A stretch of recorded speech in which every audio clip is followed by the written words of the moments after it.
Anyway, to cut the whole thing short, I was very happy with what was awarded at the very end of the day. I have to pay alimony, it's not going to hurt me, but I have to pay some nonetheless. However, I don't care about that part because I got sole physical custody of the kids. It was messy getting to that point, but there was a good argument made about her endangering the kids by bringing strange men to the house. Who knows how many more enter the residence that we're not fortunate enough to know about, said my lawyer. Legal custody is shared, but I'm fine with that. She's still their mom after all, as much as I might now hate her guts. Along with custody of the children, I naturally got the house because why uproot the kids from where they live in school and have friends? Can't have 3 people leave the house on behalf of a cheater after all. This was all a very major win for me, and I'm glad that I was able to get this much from the situation. But I don't think I'm done. I couldn't engage in any other plots because the divorce was taking up all my time, but now that's done, who knows? I might have another update for you all in the future, we'll see. Anyway, update 2, it's me back again, months after my last update.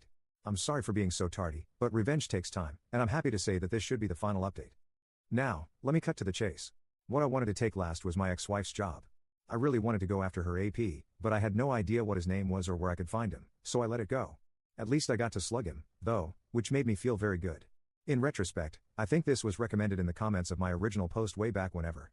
About a month after the divorce, I was able to get into my ex-wife's Google Drive because she was still using the same password that I knew. I did this at night with a VPN active since I already knew I was up to no good. I knew that I should have stopped with my win in the divorce, but there was something that just made me have to get back at her in full. Anyway, I spotted the files that she had been working on last, and I downloaded a bunch of them that seemed confidential. Then I deleted them. Yes, I do recognize that what I was doing was illegal, but honestly, I couldn't care less. Like I said, she works at a law firm, not the biggest one in the world or anything, but sizable for where we lived. I wasn't too scared of them, especially after they weren't much of a threat during the divorce. The files I took were all I needed, and I gave it about a week before I did anything with them. This is where things got fun. I had a friend in another country who knew all about the divorce and the cheating, and he was entirely on my side through the whole thing.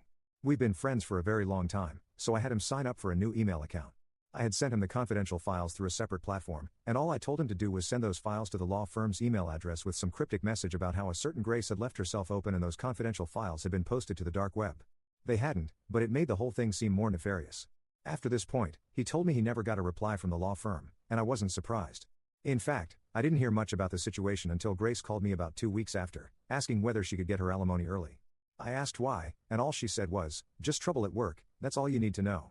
There was an edge to her voice that normally would have pissed me off, but in this case, my goodness, was it sweet to hear. It was only about a month after this that she ranted to me about how she had been let go because of some kind of security breach at work that wasn't her fault, and I had to mute the call to laugh at how everything worked out for me. At the end of the day, I got the kids, I got the house, and I got her job. Not that I needed it for anything, but my own satisfaction. I hope I never get found out, and I probably won't because I doubt they'll deem it big enough to warrant investigation. She was never a big shot at work.